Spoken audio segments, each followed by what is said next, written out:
Hi, I'm David with EV World News. We're talking about electric vehicles, green energy, and the stock markets. It's Wednesday, and I'm joined today by Mike Herzog. How's it going today, Mike?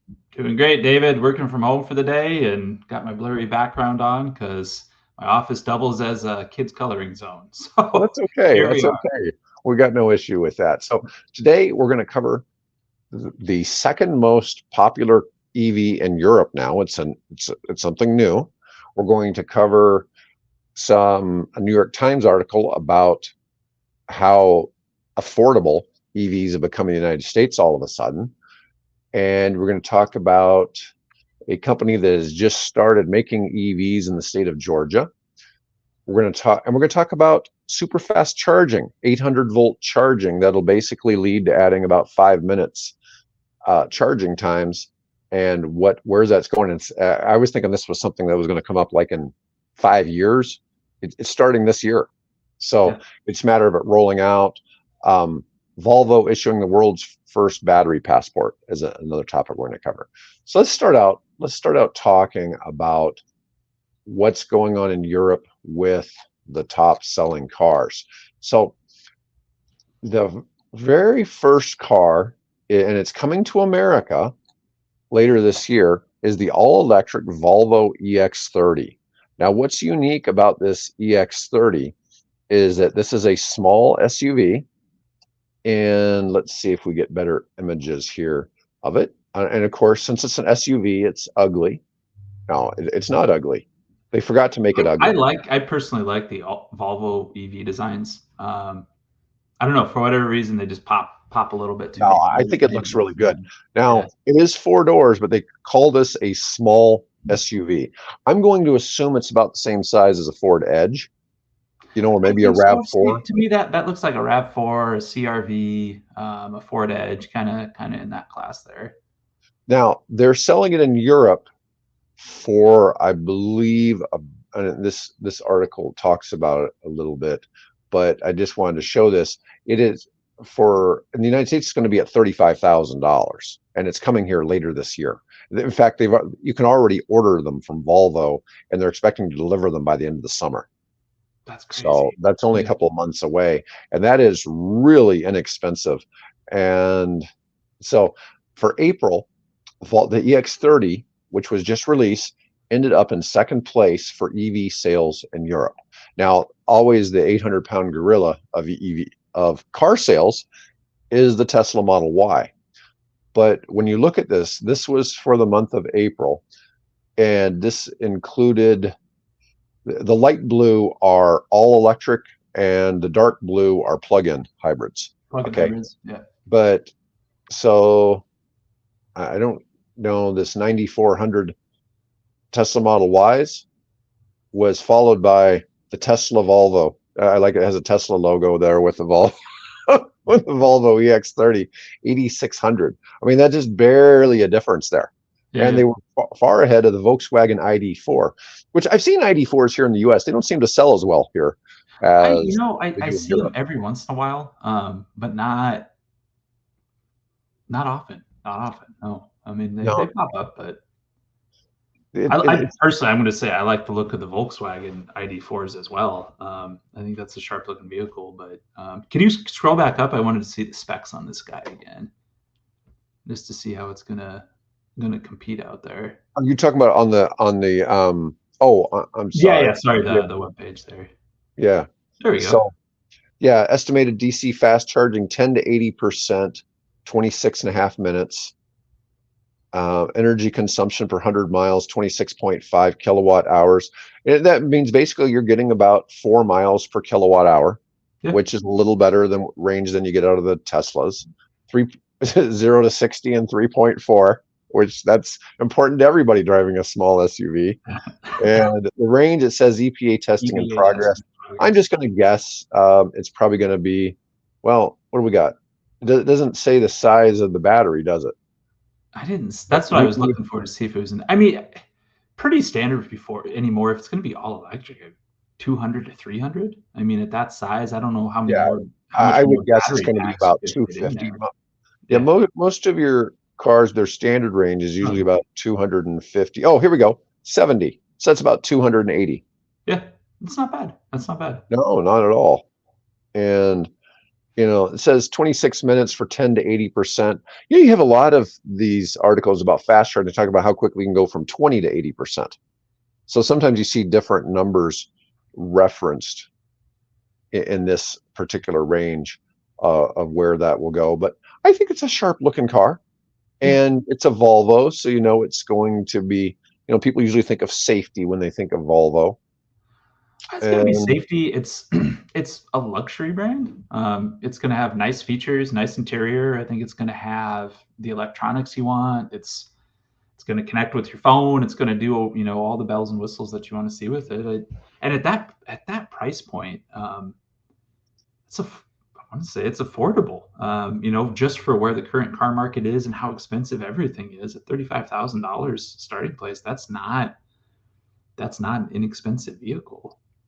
No, and here's where those numbers sit. Yeah. There's the Tesla Model Y, the EX30, the Volkswagen, but this isn't a big gap, 9,400 versus 8,600 between the Model Y and the EX30. That's definitely got to be hurting. Tesla's got to be looking at that because the EX30 is about to come to the US. It's going to be a serious competitor. When you look at US EV sales, the Model Y is like 51%, or no, Tesla is 51% of all EV sales in the United States. And so it's just really hard. And then you have all these other companies, that make up this big list competing with Tesla. And it's tough to see that. I mean, the Model 3 only had 4,400 sales.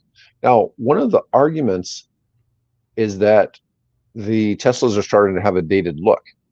And so they haven't changed it. Now, the Model 3 got a revamp this year, but when you look at these, most of these other cars are a new design. Yeah. And so you've got something new going on. You got the Audi came in fourth, Volvo, a Volkswagen ID3.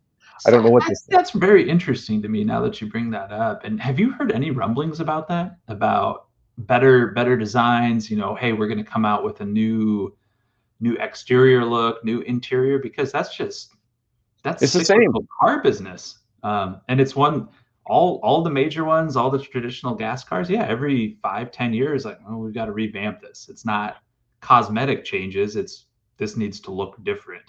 Well, we'll look at this. You think about the different Tesla models. The Model S came out around 2012. Okay, so it's been out for 12 years. There's really not been any major change in that. Okay, the Model X was next. That came out, I think, in 2017 or 18. So that's only been out for 6-7 years. Yeah.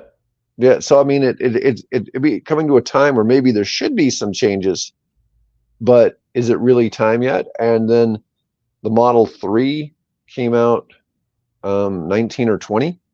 I remember. Yeah, so I mean, we're only talking less than 5 years. They've already done a revamp on it. And the Y came out after that, maybe 21. So I'm just saying that you've got not a whole lot of years in these designs, but the EV market is so new that it's starting to make some of these look a little bit dated. And you look, the BMW i4 was down here in 10th place. It's probably looked the same for a while, but get some newcomers on here. You got Peugeot 208. You got MG4. These are cars not sold in the US. There's another Volvo XC40. I think this one's sold in the US though. Or the EX40 it might be sold in the US. Kia Niro, Hyundai Kona, Mercedes GLC, or Renault. So we have Renault, Peugeot. Here's a 500e. It hasn't been sold much here. So I'm just saying it's some different, brands hitting the market.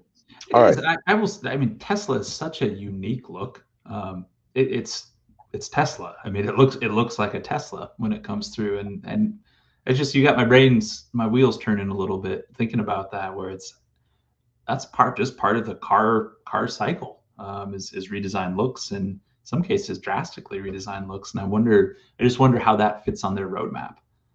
So much innovation from the technology side and the feature side, and making it better, and improving self-driving, improving all the bells and whistles, but just the fundamental, what's it look like from the outside. I wonder how that fits into their plans. Well, if you look at each car that Tesla has released, each time they release a new car, it's their best-selling car. So they had the S, which was their only car. Well, they had a Roadster before that, They had right? the Roadster before, but that was a novel. I mean, right. For what it was, yeah. Yeah, and then you had the X. Then the X started outselling the S, and it was also expensive. Then you had the Model 3 came out, which blew them both away because it was less expensive. And now you have the Y, and the Y is taken over. Mm-hmm. And it's so, and they've got another car coming along soon. It's another sports car, but probably I've already forgotten if they're going to call it the Roadster again or what. But they're basically bringing that back.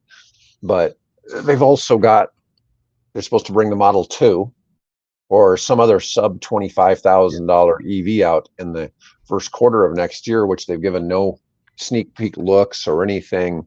So we don't really know what that's going to look like. But they don't seem to really be that concerned about changing the older models. It's not really been a big issue, even though they do something. I mean, they've innovated so much in the industry. Maybe that's what they're going to do, and just say, we're not going to revamp. We're going to just bring new models. Yeah. So I'm going to say this next one is from the New York Times, which isn't usually my favorite news source by any stretch, but one of my friends. What's up? Yeah, I think you're in broad company with that one. But anyway, yeah. So, a New York Times article: electric cars are suddenly becoming affordable. Well, we were just talking about the Volvo EX30 coming for $35,000 for a US EV SUV. That is a very affordable price range. Now, they right away, Alex Lawrence, he's Dr. Alex Lawrence. He's a professor at a university there in Salt Lake City, but he also owns EV Auto, which specializes in, they do sell plug-in hybrids, but for the most part, they just sell Teslas. They have other stuff on there. And anyways, they specialize in electric cars. And Alex said customers have been snapping up used Teslas for a little over $20,000 after applying a $4,000 federal tax credit. We're seeing young people, we're seeing blue collar, entry level, white collar people, the purchase price of the car suddenly become in reach. So what's happening is he gets really nice. They have to have a no damage Carfax. They're in pristine condition. He gets the recurrent battery testing done on them, and it even has it on his site what the battery. So you could look it up and say this is the battery status. This is how the battery is doing, what your actual range is now on the vehicle versus what it was new, and it expresses generally as a percentage. So it'll say anywhere from 92 to about 98%. They've all lost a little bit. I think I saw one that said 99 or something like that, but it's pretty rare not to have lost something. But they generally, if they're going to be under $25,000, they're generally going to have at least 60,000 miles on them. Now, depending on the model, if it's a standard range Tesla, it has a 100,000 mile battery warranty, and if it is a long range, it has 120,000. Now, some of the other vehicles like the X and the S have 150,000 mile ranges, and the Rivians are not ranges, battery warranties, and the Rivians have 175,000 mile battery warranties, because people are always worried about these things going. And we reported a while back about how you have overall for the whole industry about a 1.5% battery failure rate in EVs, and those are almost all under warranty. And the other thing is, but Teslas have gotten theirs down to like 1 out of 200. That's nuts. That's amazing, right? That's great. Yeah. So that's why they keep, have such long warranties on them, is because they're really, I see people posting all the time, oh, the battery's only good for 5 years or whatever. And it's like, I don't know where you're getting that information, but it's certainly not accurate. I think so many people are extending their experience with cell phones, or just, hey, what else do I have that's a battery and it gets charged? And wow, the battery goes bad so fast, Well, I mean, Apple got caught intentionally making your phone degrade after 2 years. Yes. So they absolutely did. Yeah. Yes. And so I think people see that as something in the EV space. and it's not quite the same. But what's unique about this $4,000 tax credit is you can use it for a down payment because It's it's at on the the point of spot. sale. Yeah, it's cash, right? I mean, it's Yeah. not on your taxes. It is. You can use it on the spot. And then you've got $7,500 on a new electric EV. But the challenge there on the new ones is the battery components have to be exact. And I was looking at Tesla, and the Tesla site, certain models qualify for the 7,500, some only qualify for 3,750, and then some don't qualify for any. And it has Yeah. to do where the battery components are from. And that makes it a challenge. A lot of times, like I think on like the Model Y, you have to get the long range, I think. I'm not Oh, 100% that fit to in the get very the specific 7,500. criteria. Like, yeah, like the standard range has a different battery that's made somewhere, that's made and has Chinese components. Mm-hmm. And because Tesla is the most vertically integrated of all car manufacturers, they make their own batteries in Nevada, but it's not enough to support all the cars that they manufacture. It's not. It's not. And we've seen. I see that in my industry a lot. The what is it? Build America, Buy America policies on all of these things coming through, and it is just. Luckily for those, they have a pretty robust waiver that you can put through to swear. I'd love to do this if I could, but I just can't get the material, and it comes through. But Yeah, I like seeing articles like this from the New York Times, from any major news source, because it's if you peel back the surface just a little bit, yeah, these are affordable. They are price competitive. They are lower cost, in some cases for a new automobile when you're looking at it. And it's just, I think the perception out there still is just it's expensive. It's a luxury item. It's a nice to have. It can't just fit in with what I do. But seeing people actually, hey, did you know these things are cheap now? Yeah, they are. yeah. Well, a lot of the thing is the price of all cars went up astronomically during COVID, and the EVs did as well.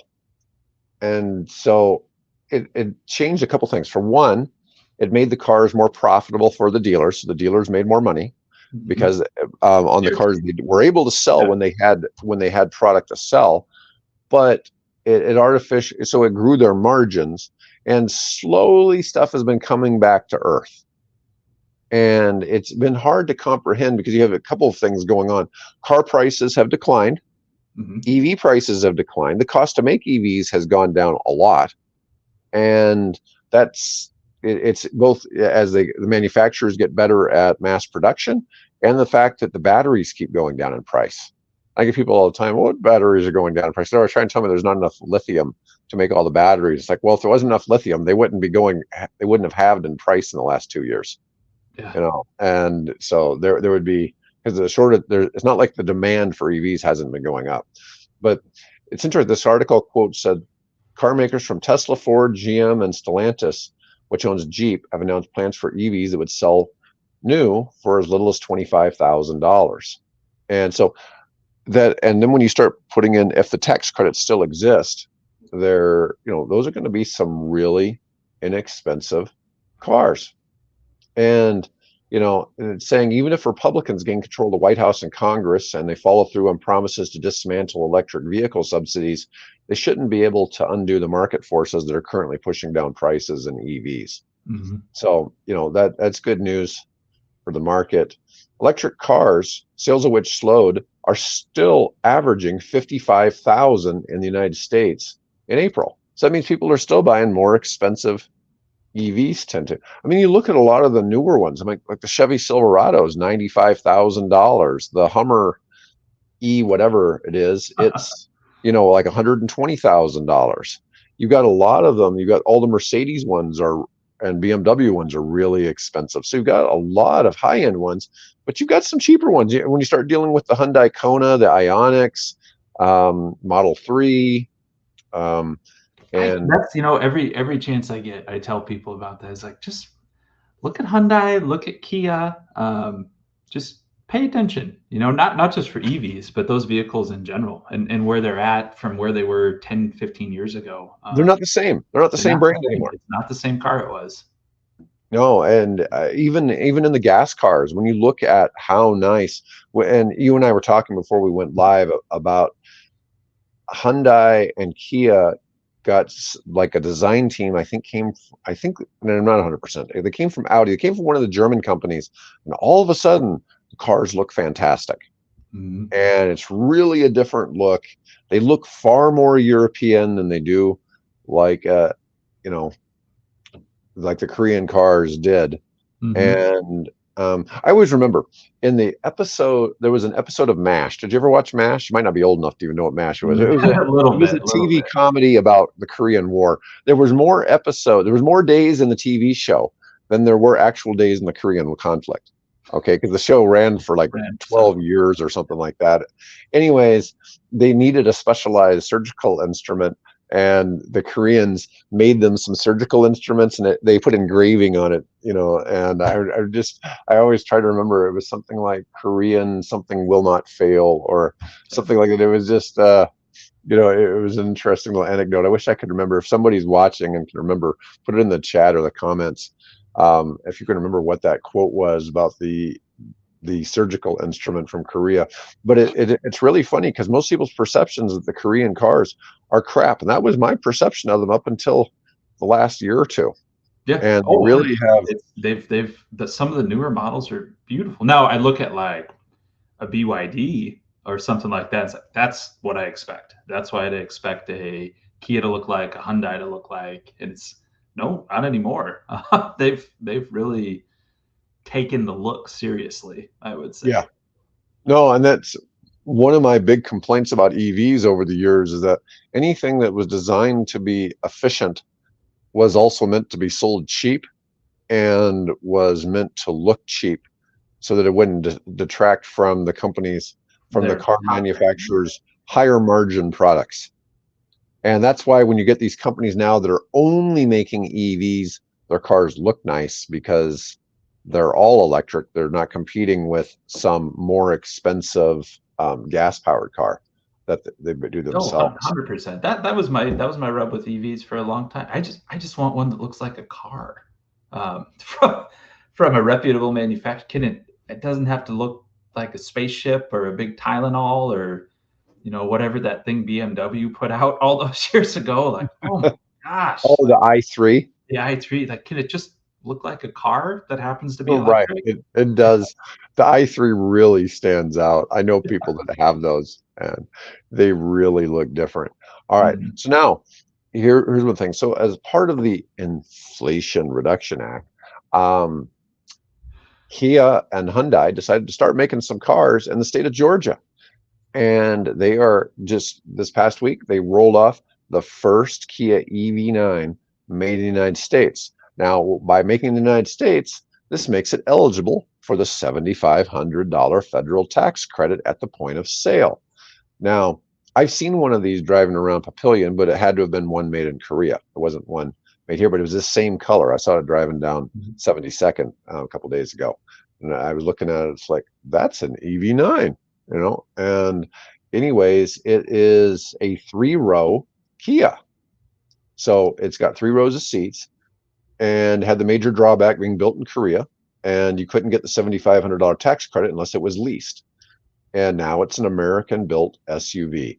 Kia and local politicians in Georgia announced that the automaker's plant in West Point is online and without the delays that have dogged other EV factories. The milestone with the electric SUV on track to qualify for the federal tax credit, and also adds the SUV to a small group of American-made 3-row electric SUVs, including the Rivian R1S and the Tesla Model X. So they're stepping into a different spot on the competition. Let's see what we get here for photos. That's a pretty blue. Like we're saying, Kia and Hyundai, which are the same company, by the way, have nice looking vehicles. See, and that's one of those, if you like do the blind taste test, take the logo off that thing, and have people looking at it and say, who made that car? And I bet nobody would say Kia unless they knew what it was. I've always been confused by the double N's on the front, but it actually is a weird way to say Kia. Yeah, I've stared at it before too. It's like what's in, Yeah. and it is a weird logo, but they chose to only show the blue here. But it's got a fairly normal looking dash and control system for a luxury SUV. Mhm. It's obviously a higher end unit there.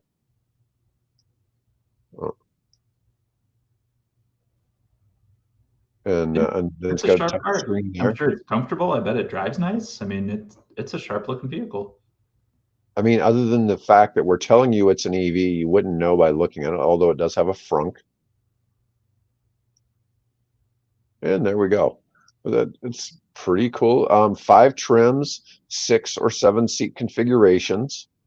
So that means the second row could be captain's chairs. Yeah. And let's see, 2 battery capacity, a 76 kilowatt hour, or which delivers 230 miles of range, or a larger that's about 100 kilowatt hours is good for 304 miles of range on the rear wheel drive version. Let's see, it garnered praise for its range and performance in early reviews. Its high sticker price, it starts at $54,900 for the base and stretches all the way to about $74,000 for the GT line all-wheel drive with the bigger battery. And it's going to benefit from local battery manufacturing. Hyundai SK and Hyundai LG Energy Solution battery plants are expected to go online in Georgia a little bit later, and it'll qualify initially for a partial tax credit, later for the full tax credit at some point in 2025 when the battery plants go live. So Georgia is definitely benefiting from the Yeah. Inflation Reduction Act. There's been $18 billion worth of investments announced in Georgia, creating some 11,000 clean energy jobs in the state of Georgia. That's a pretty big deal. And as I've said before, Georgia's traditionally been a red state, but they're taking advantage of this, even if Republican voters aren't real big product. I'll say for that vehicle, for the fully decked out, full range, everything, for being a hair under 75K, that's competitive. I mean, that's going to be very, very competitive. I hope. I Yes. hope it does well. Well, it's cheaper for the top line model. It's cheaper than the X or the Rivian R1S, which maybe I guess is probably who they're trying to compete with. But there's a lot of other brands you could be looking at as well. But it just depends on where you picture Kia in your list. But that was obviously a really nice looking vehicle. So, and they generally have 100.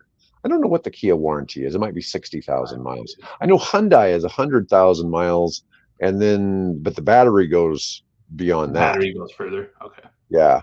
But anyways, so my next topic is 800-volt charging.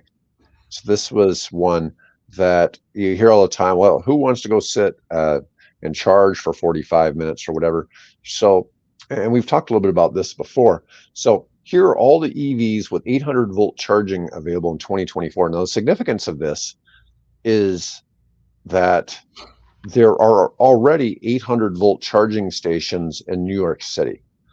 However, there's no cars that can currently take that charge. With 800-volt charging, you're able to, on a lot of brands, to add something like 40 miles per minute of electricity. Okay. Now, what this translates to is a 5-minute stop will get you 200 miles of charge. That's not really any different than filling up a gas car. Okay. Now, in theory, you could put 500 miles of range in a gas car in 5 minutes. But that being said, we all expect you're not going to outdrive that 200 miles. If you had to add more range than that to your EV for some reason, you could, and probably take another 5 minutes to get that extra, 100 miles or whatever.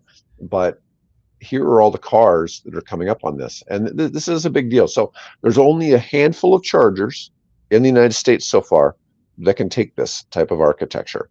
But this is showing you that within a few years, they're all going to be 800-volt chargers, and everything is going to be this way.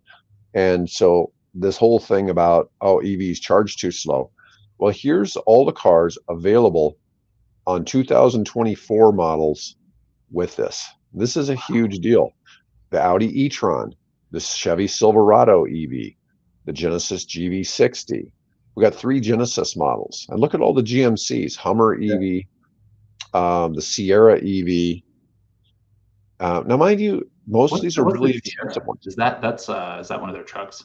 Yeah, that's one of the $95,000 pickup trucks. Okay, which is best in class for towing. It's the best towing SUV. Mm-hmm.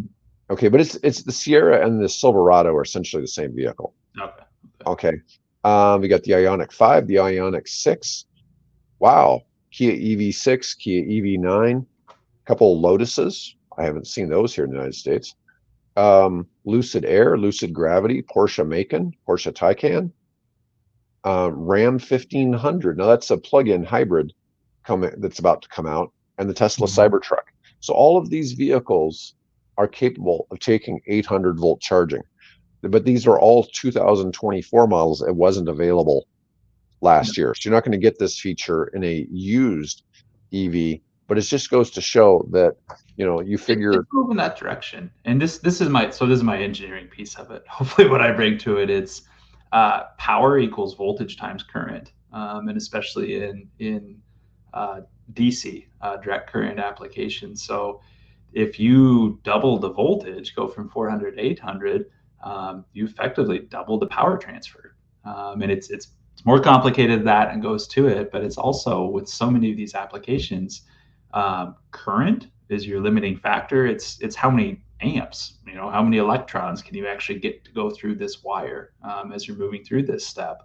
So it's compounding efficiency. As you get to these higher voltage, you're reducing the current that goes through it at the same time, which reduces your losses, which reduces your heat coefficients that limit things that cause it to charge slower. So the ability to raise the voltage on all of these steps, just makes the whole process that much more efficient as you go through. Now the rub is, it's higher voltages are dangerous.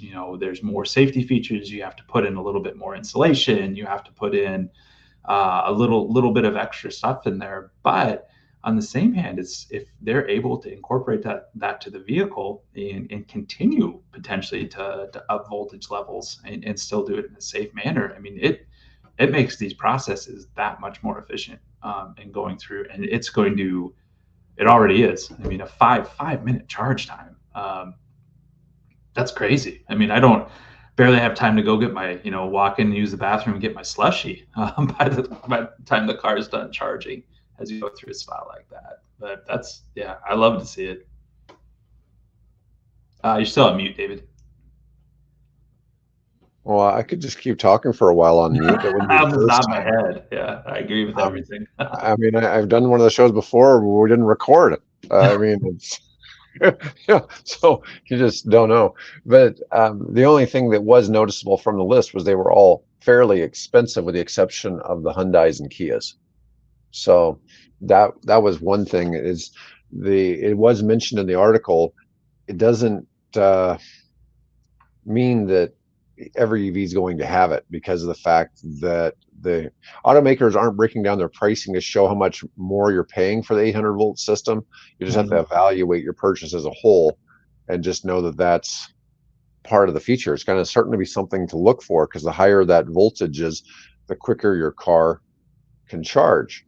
And that's, I had this other article about the fastest charging cars, and I've talked about this a little bit before, but this is whatchamacallit. This is based on older architecture. Okay, so this isn't on what we were just talking about, because the 800-volt thing doesn't really exist. But here we go. Here's a Hummer EV. 350 kilowatt is the fastest it can charge at currently. It can add 100 miles in 10 minutes. Now, this is the one that has that ginormous 205 kilowatt hour battery. Yeah, it's got it's got some capacity, but it still gets very limited range, because you're hauling a ton of batteries. Now you look at this. Here's a GMC Sierra EV Denali. Now that's got to be expensive at 100 miles. It's the same thing as the last vehicle. Now this one's kind of interesting, because this is the Ram REV. Now the REV is really a plug-in hybrid. So it's going to have, it says add 100 miles of range in 10 minutes. It's only going to have a 150-mile battery. Yeah. Okay. But it's going to have a gas tank and a gas generator. And when you add the generator, it extends, which is kind of like the BMW i3, how instead of having a gas engine, so it's only going to power the vehicle with batteries. Okay. But it's going to have a 690-mile combined range. Yep. And it's going to be, oh, I saw it, it has like 700 horsepower and crazy torque, can tow a huge amount. And, one of the complaints about the Ford F-150 Lightning is it has a 300-mile range, but only can tow, a nice tow load is like 80 miles. Yeah. Well, this ought to be able to tow like 250 at least before you need to do something. So it kind of transcends. I look at this as being really the contractor's truck right here as a solution for construction. This Lotus, that's an interesting car. I always think of Lotus as being those super pancake looking cars. 10 to 80% in 20 minutes. That's kind of vague. See, here's one, Porsche Taycan, 10 to 80% in 18 minutes. And notice this is only 320 kilowatts, but they're coming out with one this year to be able to handle that 800 kilowatts. Okay, more Hummer, 100 miles in 12 minutes. Silverado, 100 miles in 10 minutes.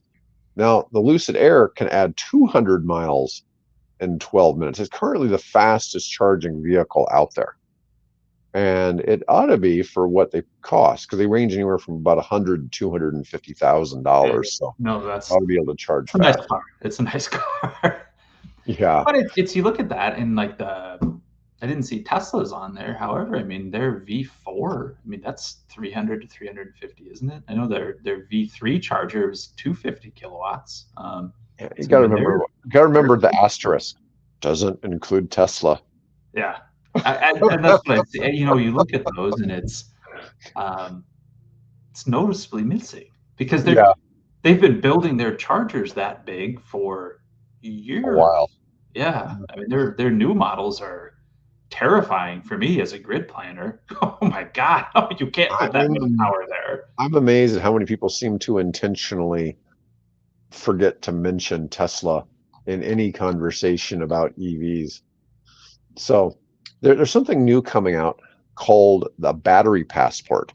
And this has to do with establishing what the origins are of the battery tech.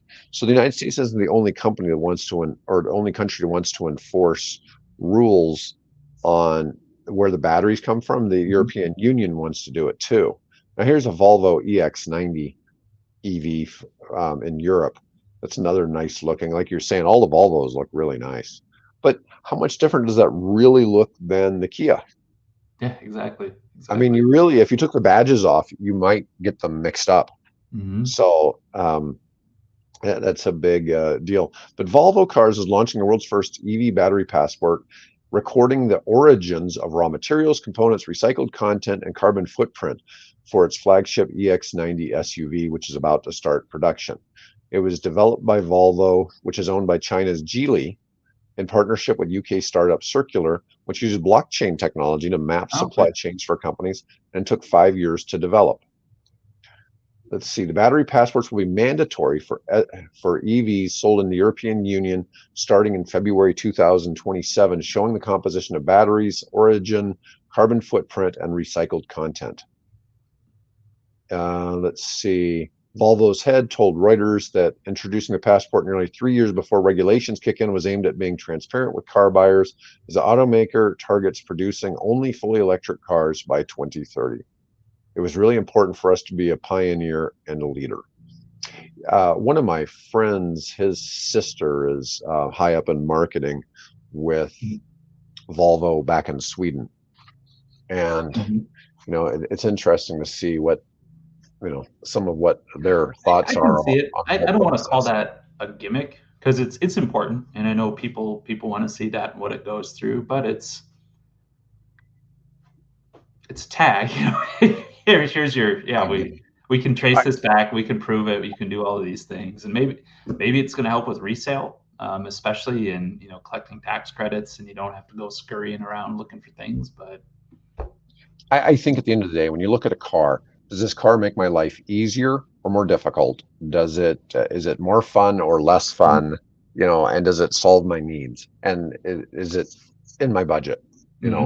And for a lot of people, budget is probably the biggest concern, but at the same time, it has to be a vehicle that fits your needs. And that's a lot of people's argument against EVs is, can you live in a household? In the United States, the average person that owns an EV owns 2.5 cars, and one of them is an EV. Yeah. Okay. And in Europe, the average EV household has 1.5 cars, and one of them is an EV. Okay. So you're more likely in Europe to only have an EV than you are in the United States. In the United States, if you have an EV, you're fairly likely to have another car or two besides that run on gas. And so that transition hasn't really happened in the United States so much. But then you see people all the time that, okay, we started out with one EV and then we went to two. Now we have three EVs. We have EVs for the kids. And, we got rid of all of our gas cars. My kids are a few years out from driving age, but, that's more time for those vehicles to evolve and, continue to improve. But I can see it. Like, you kids don't need to drive across states. Now, we own an EV. We're replacing our second vehicle, and we're not going to buy a complete EV. We're looking at plug-in hybrid options because, for putzing around town and what we need to do, absolutely. 30 to 50 miles a day of range, perfect, for that. But we drive to Colorado. Did you guys look at the Pacifica, Chrysler Pacifica? I haven't looked at that one. No. So that one's got about 50 miles of range on the battery. Really? Yeah. I've heard, though, people question, Chrysler quality on different things. There's another one. The Toyota Sienna hybrid minivan gets. I'm not trying to push you into minivans, Mike. Okay. There's a clear message here, Dave. I'm not trying to push you into minivans, but I'm just throwing this out there.